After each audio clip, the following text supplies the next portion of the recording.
சமத்துவம், இதுதான் பெரியாரினுடைய அடிப்படை கொள்கை. கடவுள் இல்லை என்பது அல்ல அவருடைய கொள்கை.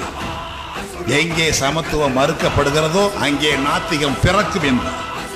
நீயும் நானும் சமம், உனக்குள்ள உரிமை அனைத்தும் எனக்கு வேண்டும், எனக்குள்ள உரிமை எல்லோருக்கும் வேண்டும். அதற்கு குறுக்கே சாத்திரம் வந்தால் எதிர்ப்பேன்.